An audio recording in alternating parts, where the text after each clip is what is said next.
Jesus is the answer for the world today. Above him there's no other, 'cause Jesus is the way. Probably one of the most important skills that you're going to learn, and we'll be integrating the skills from the past, is called connecting. Because if you don't connect with your client, what is going to happen? Well, two things. They might leave. You might not be able to help them as much, but also you're negating a very important part of counseling and an extremely important part of life coaching. Because the theory is nice, but anyone can get that out of a book, can't they? The other part of it is, how are you as a person manifesting Christ to them experientially? And unless you connect, you're not going to really be able to do that, because they're not going to be open. They're going to be sort of, well, I don't know if I really trust this person. I don't know if I should really believe what they tell me to do. Bottom line of connecting is what? Does the other person really believe you have their best interest in mind? Are you really on their side? Are you someone they can really trust? And especially in the area of counseling, you're going to get a lot of people who can't trust anybody. And especially if you happen to be the opposite gender that they've had a lot of problems with.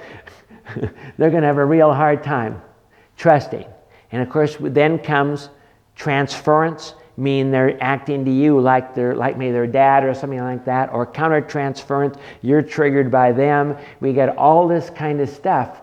But the very beginning skill there is we've got to learn how to connect in an experiential way with other people. And of course, Jesus was very good at that.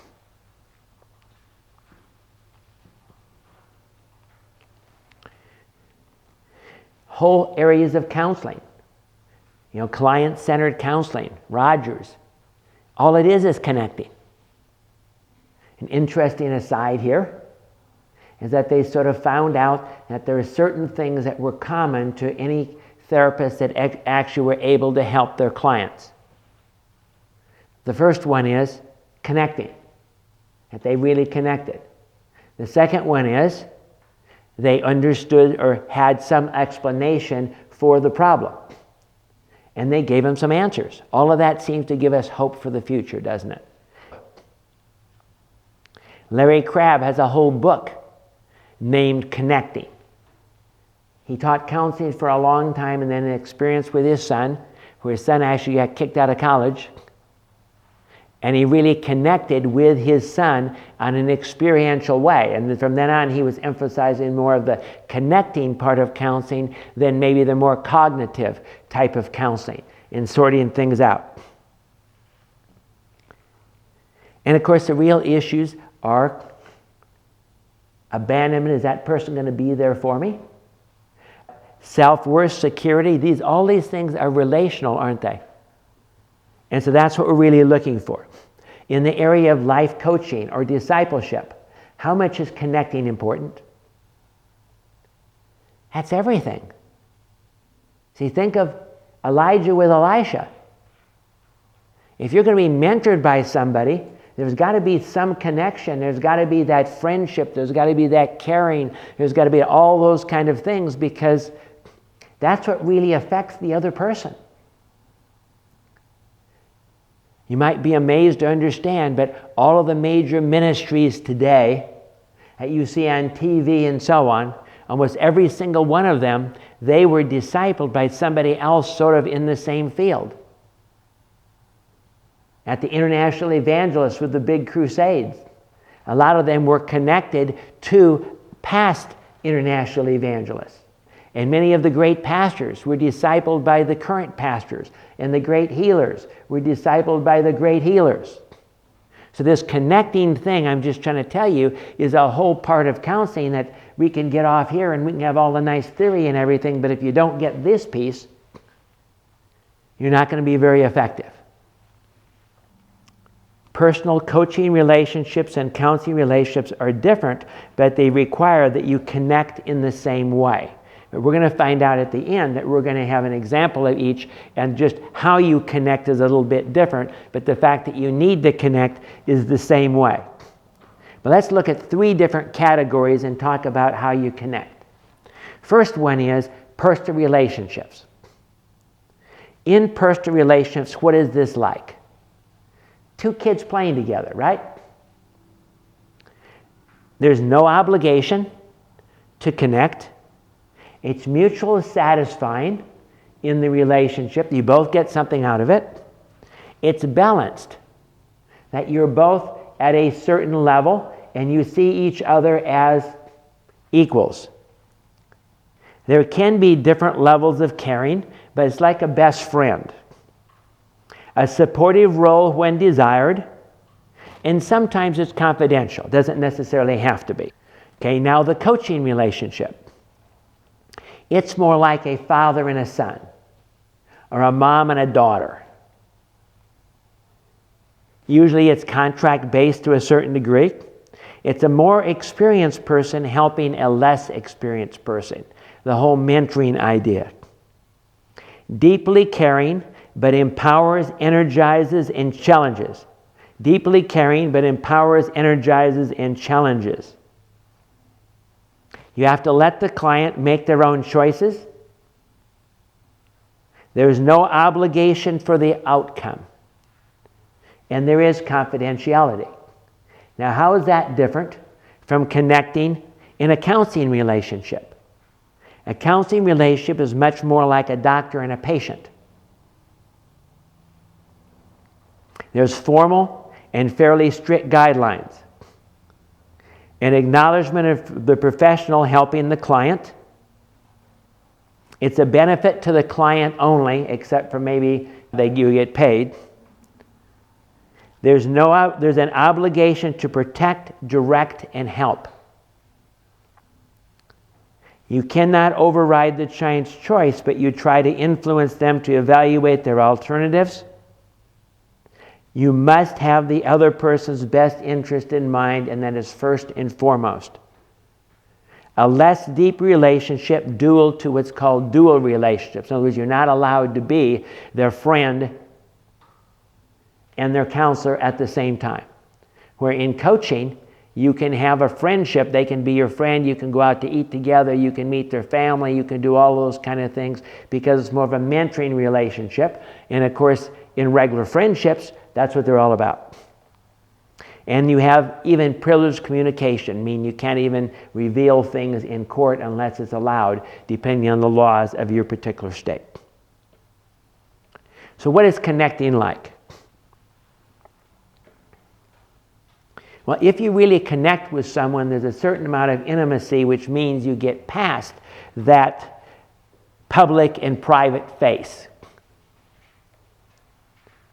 You are who you are if you're really connected to someone. You don't have to play these little games. You're not afraid of being judged or rejected. Now that's a big one, isn't it?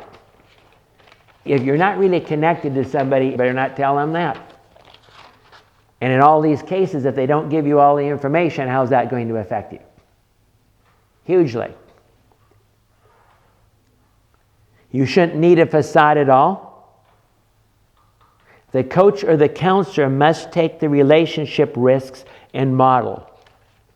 You can't expect the client to be the one that's reaching out. You're the one that's got to reach out. You're the one that's got to be open and honest and be who you really are, or they're not going to be open and honest and who they really are. You might even share stories to help break the ice. You might be self-revealing. Might deal with significant, specific, and human. The more you come across human and real to the other person, the more you're going to be able to connect to them. If you're so holier than thou, you have your halo and your 2 little wings flapping around. Is that going to be a way of connecting? No, I think most people, when they meet God, fall on their face instead. Next part of connecting, unconditional love. That means you have their best interest in mind no matter what they do, no matter what they think, no matter whether they screw up or they do what you tell them to do, or any of those kind of things.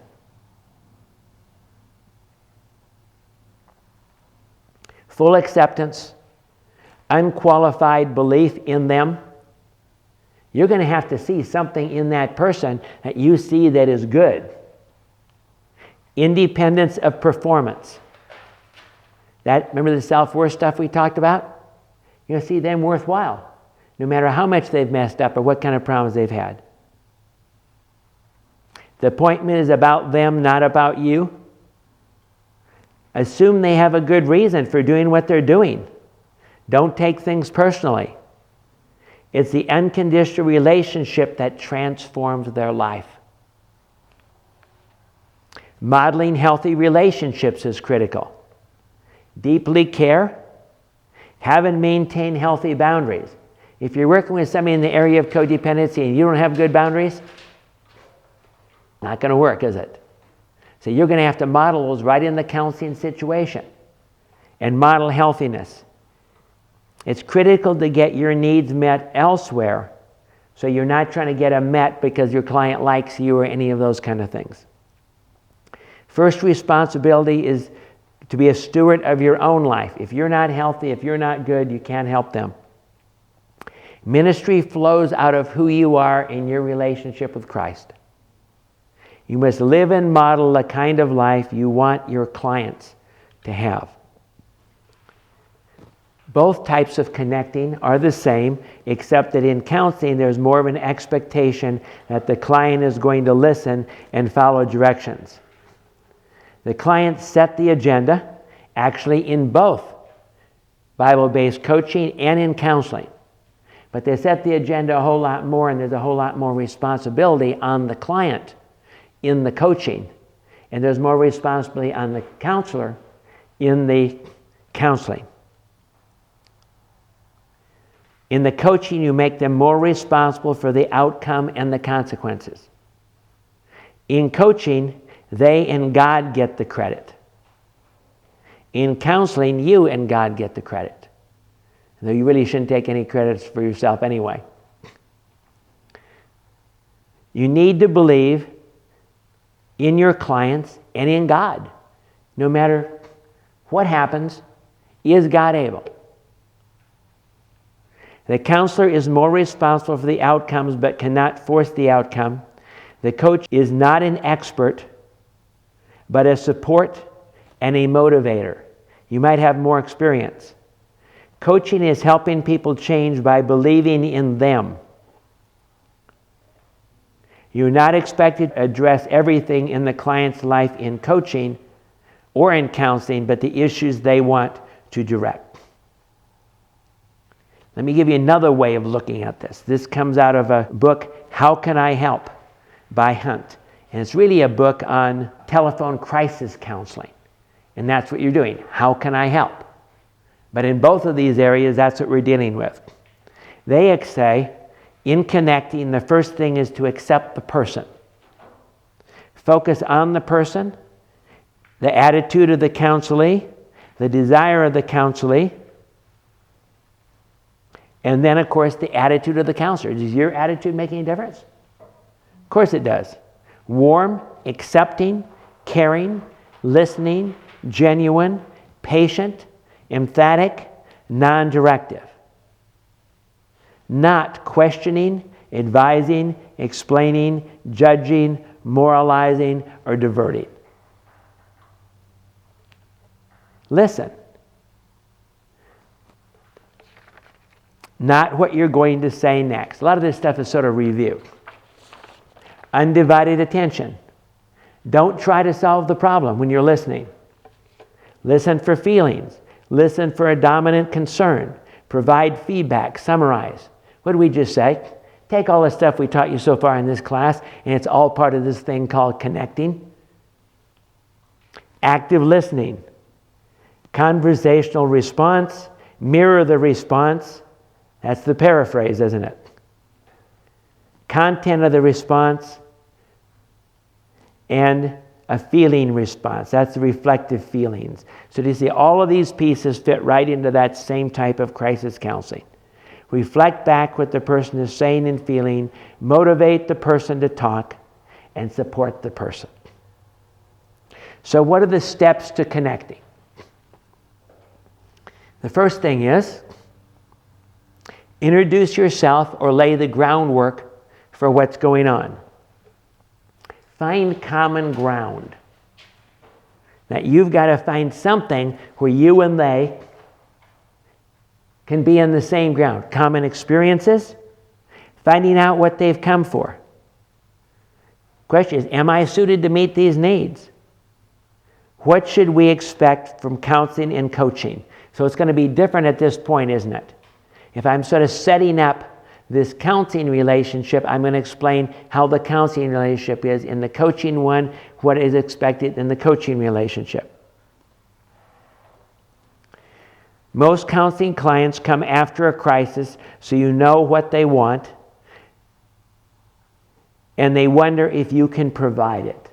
So you've got to somehow, in counseling, you get a hold of what is the need. In coaching, you get a hold of who is the person and what does God have for them. Motivation is the most critical, especially for clients of both types. Motivators have to exceed the demotivators. How would your life be different if I was able to help you in this counseling area? How would your life be different if I was able to coach you in this particular area?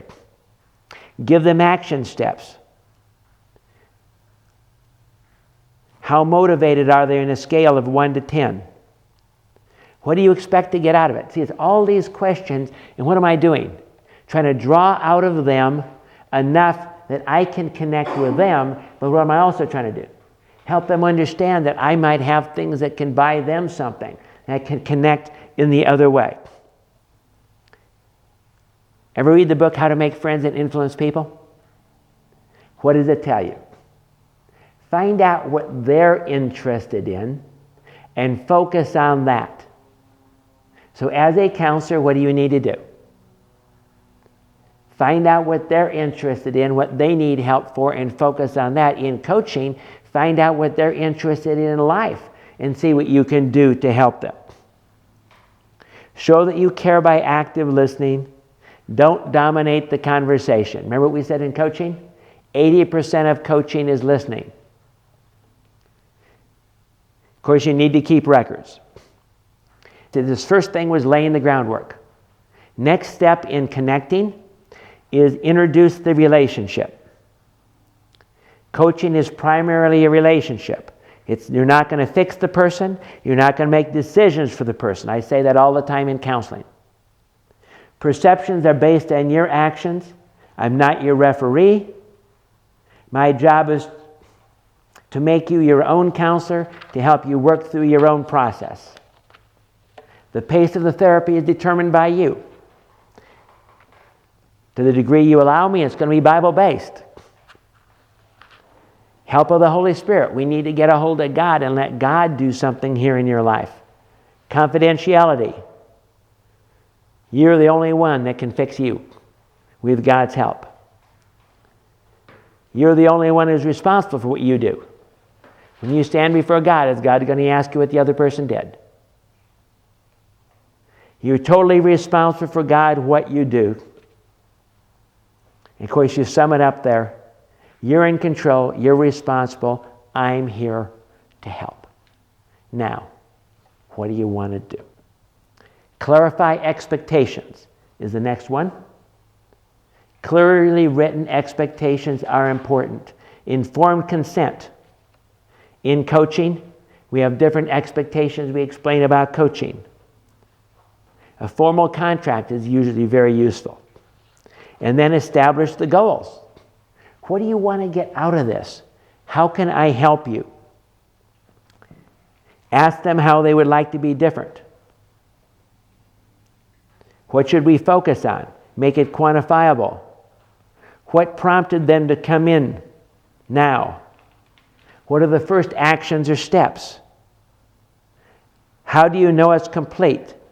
Specific, measurable, attainable, relevant, and time-specific. When you take our course in Bible-based life coaching, a lot of this stuff will make a whole lot more sense than it does right now. if they get a course in more advanced counseling and get a whole counseling method, it'll make a whole lot more sense than maybe what it does for you right now. Next thing is preliminary analysis. If we're talking about counseling, what are we doing? Taking all the pieces of the puzzle and putting them together and come up with something that makes sense to the client. Because you can counsel a lot of different ways on the same topic and hit it from a lot of different directions. But the catch is, if you're really going to connect with the client, you're going to have to modify your counseling style to meet how that client learns, how that client deals with stuff. Some clients, it's primarily all going to be pretty much cognitive. Let's figure out where the lies are, let's straighten all this stuff out. And others, it's going to be primarily your relationship to that client. When we deal with Bible-based life coaching, what are your passions? What are the things that you want in life? Let me get to know you. Tell me about you. Because you're going to have to get very deeply into that person to be able to connect with them and to be able to stay with them and help them go where they really need to go. Establish hope. Oh man, you are so messed up. There is just no possibility. I don't know. I think we'd just quit right now. Now, what is our hope? That God can meet every need, no matter how bad it is, no matter how messed up the person is, no matter what the situation is. If God called you to do it, He's going to provide for it, and this is all going to work out. Find common ground to work together if they're resistant. If you see those resisting you, they don't want to do this, they're not doing what you suggest them to do, what do you got to do? Turn around and connect and say, look, I'm just here for you. What do you want to do? What do you want to get us? I'll go any direction you want me to. I'll do whatever you want me to do. Because I'm just here for you. See sort of the idea we're talking about there? And believe in them. If you don't believe they can recover, if you don't believe that they can count for something in life, you're not going to be able to help them to the degree that you need to be able to help them. We have to build that trust between you and them. It also means what? You better be trustworthy yourself. Someone, they're not going to come in there and, well, I had a bad day, what's your problem? Worse than that, you forget what their problem is. Let's see now, who are you? More like doctors, because that's what you usually get from doctors. They haven't seen you. You see 15 minutes every 6 months, and you got to give them your whole history, and you got to give them everything to get any help, because they've got no clue who you are. Well, in counseling and in life coaching, that doesn't fly. Because the relationship part that we're talking about here is that absolutely critical. And of course, assign homework, do whatever you need to do paperwork. What does the Bible say about connecting? Let's look at that for a minute. What did Jesus do? Did Jesus connect with people very well? How about wonderfully, right? So if you really want to see what this connecting looks like, just read the Gospels and see how Jesus connected very differently with different people. The rich young ruler, he confronted, didn't he? The lady caught in adultery. The publicans and the sinners, the Pharisees.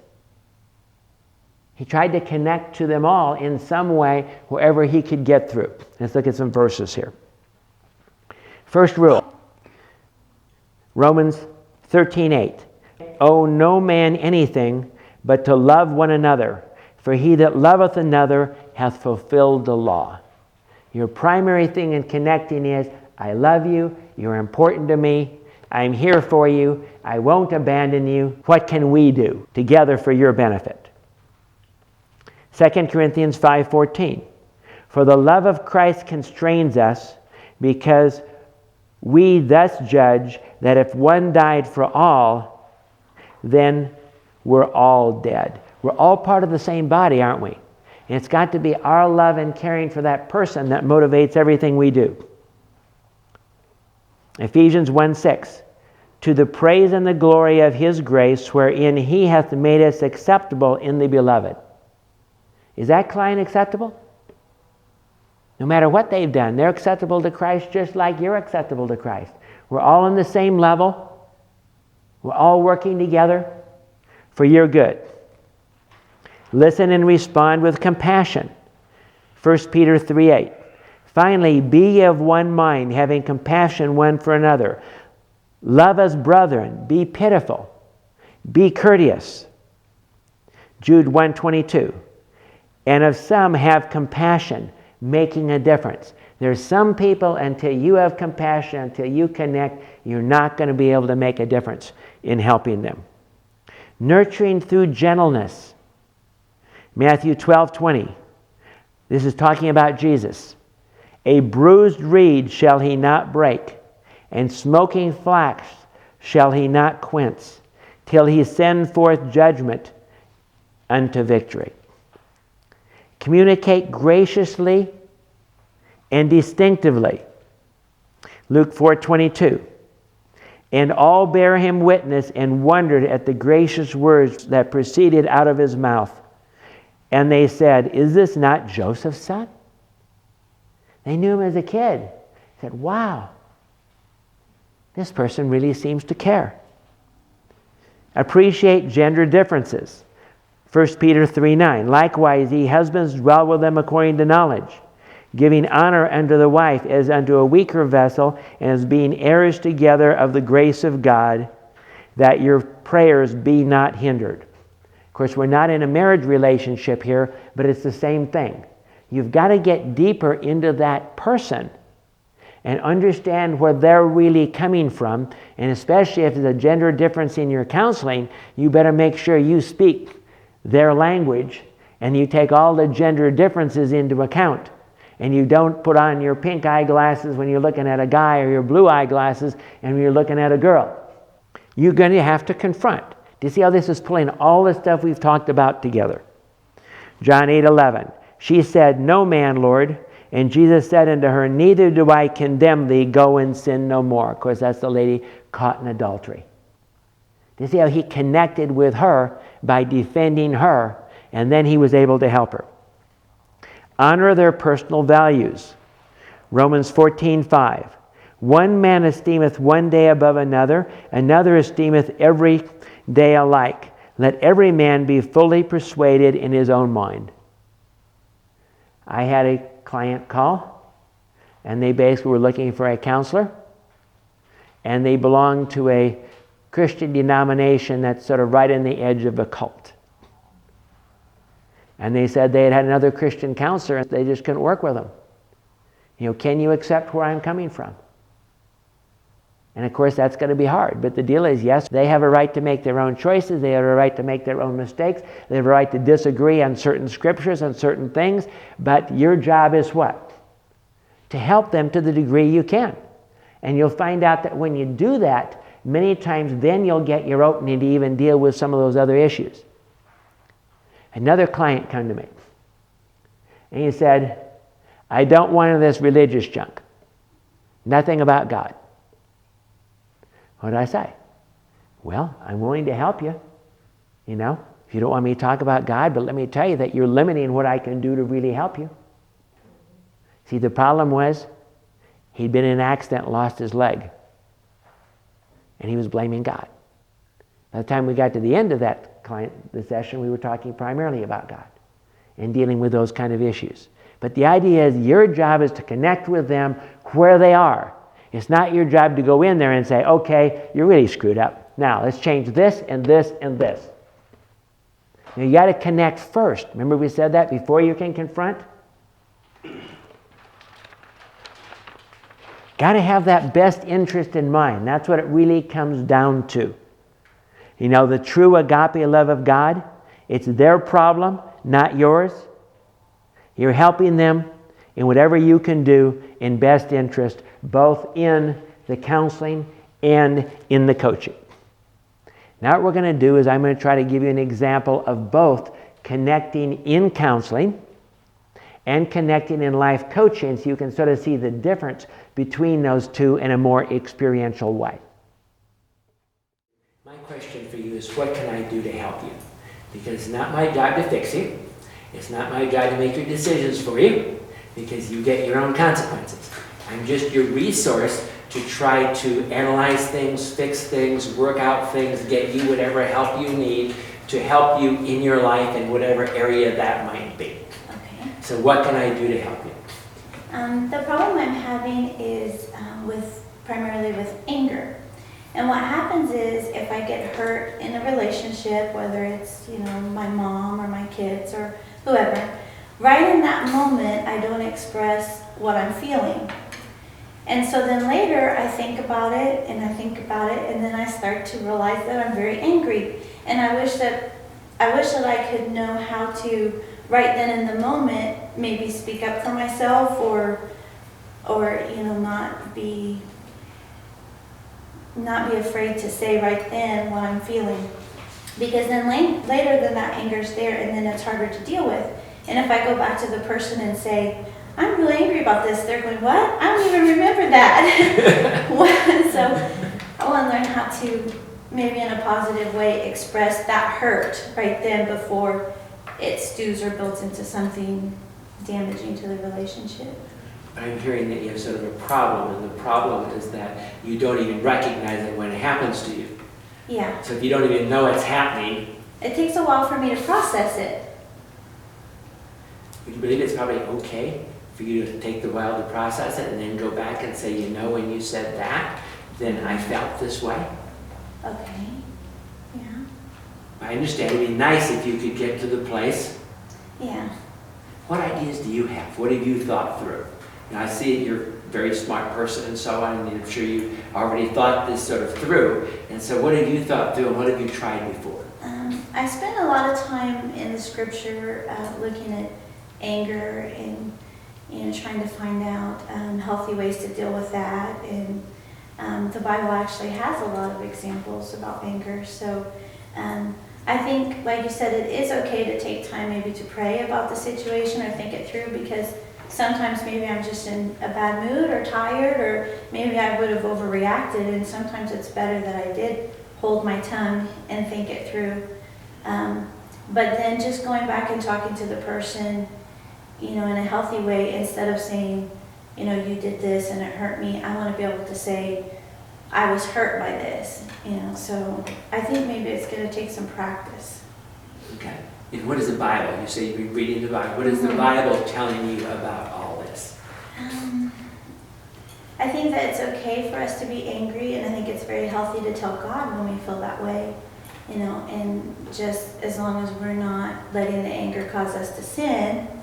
And so what I'm hearing is that we could study the Bible more. See, the question is, what can I do to help you? And maybe there's several different areas. One is we can study the Bible together, and we can look at those Bible verses and try and understand them. Mm-hmm. I could probably give you a course in anger management to help understand anger, because some people are afraid of anger and are afraid of confronting. Mm-hmm. But see, to God, anger is just energy to resolve a problem. And we just have to learn how to use that correctly. Okay. And then I'm hearing also that we probably need to work on some experiential stuff here, where you get practice of catching when this is happening. Right. Because obviously, the Bible says we don't want to have this happen right away. The person that is slow to anger, so we don't want you we want you to be slow to anger, but we don't want to have it wait so long that people don't remember what they did or what happened. Yeah. That type of thing. So those are the things we could probably do to help you. How does that sound to you? That sounds great. I think that I could use some help in maybe deciding if this is a communication issue or if it's, something different or deeper. And of course, it might be deeper. It might be in your family of origin. It might be you were taught not to express emotions in your family. Mm-hmm. And so we're probably going to also have to look at that also. Okay. Okay? Mm-hmm. What was I doing to try to connect to her? Establishing the rules of what you're going to do. Okay, and that's a standard thing, you see, just the 3 lines I gave you. What can I do to help you? I'm not here to fix you, and I don't make your decisions for you is a very fast way of deciding the rules of counseling, isn't it? But what else did I do? When I talked about the Bible, then you picked up on that and Now that's where you're coming from. Yeah, I'm going to connect to you on the Bible, and I'm going to connect to you where you're coming from.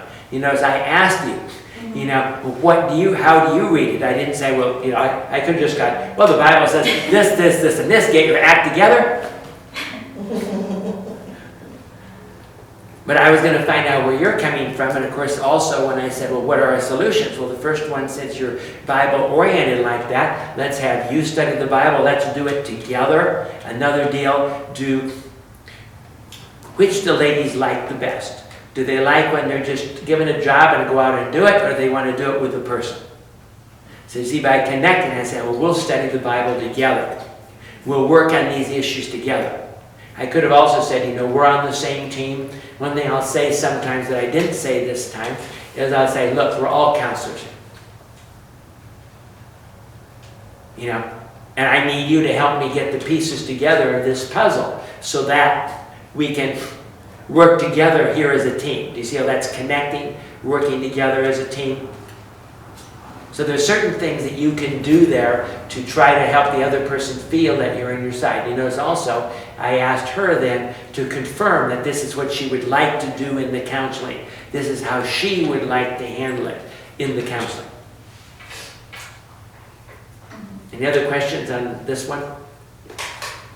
I like how you gave her an either or, you know, like we'll study the Bible together, or maybe an anger management course. Because she might be different. She might at one point, some people are more cognitive, say, hey, just give me the course, you know? And the other person says, no, let's do this together, let's, you know. And of course, this is just an introduction. We'd be going a lot deeper. And then also at the very end, I brought up, well, maybe we need to look at the family origin issues and stuff. Some people say, no, don't want to go there. I like that there were different options so that I could see maybe a solution ahead, like you say, the hope. Because a lot of times in secular counseling, you don't know that there's ever going to be, you know, you don't have a game plan, you don't have a sense of Good point. hope or solution. I love that part. And of course, God is our answer. Well, I really appreciate you coming here today, and I really mean that. But let me give you an idea of what coaching is all about so you know maybe what I can offer you, and you can see if that's really a good fit for you or not. See, coaching is not the same thing as counseling. See, in counseling, you have a particular problem. In coaching, it's more of a relationship thing of what you want to do with your life. And my job in coaching is to mentor you, to be your friend, to come alongside you, to care for you. But coaching is primarily me just helping you become everything you want to become and accomplishing what you want to accomplish in your life. Is that what you're looking for? Yes, I think that's what I'm looking for. Okay. Well then, would you tell me something about yourself? Because see, for me to really help you, the more I understand you, understand your passions, understand your gifts, understand the things that you want out of life, then the more maybe I can help you figure out how to move in that particular direction. I'm a very impulsive and impatient person. And that really doesn't go well with being a parent. Okay. So you're feeling God's calling you to be a parent, but He's calling you to be a calm one? Right. I want to be a calm one, but I just can't. When my kids don't do what I want them to do, I start yelling. And I try counting till 10, but then I count till 10, and I yell after 10. So it's just, there's no way. Okay, and you understand, see, that could also be a counseling area that we could be working on. And a counseling area would more be how do we solve this particular problem, where in coaching would be more like something that maybe I would come over to your house and maybe we could see how your kids are doing, and you could come over and see my kids and see how I deal with my kids, and we could get to know each other and be more like a mentoring thing, like in a church where they have like older couples that are married mentor the younger couples that are married. In this case, it'd be my wife and myself, maybe seeing how we dealt with our kids And we do stuff together, and we try different things, and we meet your kids and get to know your kids, and so on. You see how that's a very different approach than it would be for the counseling thing. And I'm willing to go either way with you, because my job is primarily to help you, and that's all I want to do, because I care for you, and I have your best interest in mind, and I want what's going to work best for you. What do you think is going to do the best? I would like for you to come over to my house and see how I deal with my kids. And maybe that way you can help me see what I'm doing wrong. Okay. And maybe we could even have you come over and meet my wife, and and so on, and we just want to be there for you. And then maybe we can move from there into understanding more what passions you have for life and where you want to go. And right now we can just home in on the idea that you just want to be a better parent and you just don't want to overreact to your kids. That's my main concern right now. I just want to focus on being a better parent. Okay. Well, we'll have to do that. Okay, now how is that different than the first one? And realize something, you see, she was really almost asking for counseling instead. So I had to make it clear how counseling would work in that area. And if she wanted to go the counseling direction, since I'm also a counselor, I would have changed the relationship to a counseling relationship. But I was showing her more of a mentoring relationship is more of, we just sort of do this together, and we're friends, and we go over to her house, and you get to know my family, and so on and so forth. Do you get a different flavor there? Of how very different that was? What kind of things did I do to connect? And Establish rapport. establish rapport. See, one thing I didn't do that I could have done if I had more time is I would have told her about my kids, and I would have told her about maybe when I got mad at my kids sometime.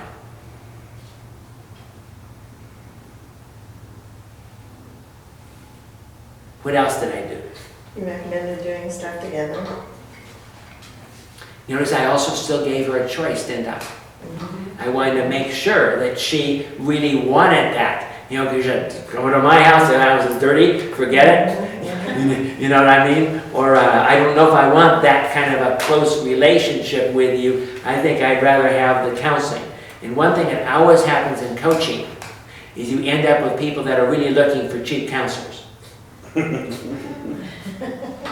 And so you have to define which is coaching and which isn't. Remember that counseling is for people that are struggling with particular problems, where coaching is where you're helping a person that pretty much has their life together to find out what they're called to do and to build a plan to see that accomplished. You're mentoring them, and it's more like being an athletic coach. They're running the race, you're watching, but you're giving them tips of how to run better and how to run this race better, versus the counseling where we're trying to remove the roadblock to the process of salvation so their life can be better. Which one do you think she was really primarily looking for? Counseling. Yeah, I think she was probably looking for counseling, the way she was coming across, and that's why. But I didn't push it each one. I said there are two different ways I can help you. We can mentor you, or I can counsel you. And I tried to connect to her by, instead of telling her what she should do, letting her give me a sort of a flavor. And of course, I would have asked a lot more questions, got to know her a whole lot better than what I did right there. Anything else or any suggestions? Okay, now what we're going to do is we're going to break up into groups and have you practice on each other. And when you go home, you can see if there's somebody there that will do a sort of act through the same kind of thing for you to give you additional practice. Let's close in prayer. Lord, we thank you that you called us, Lord, to help other people. And we ask that you make us effective in connecting with other people so we can be those effective tools in your hands, that we can express Christ to each other, that we might be the hands and the feet and the reality of you in their lives. In Jesus' name, amen. Jesus is the answer for the world today.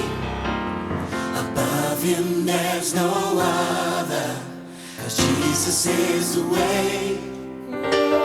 Jesus is the answer for the world today. Above him there's no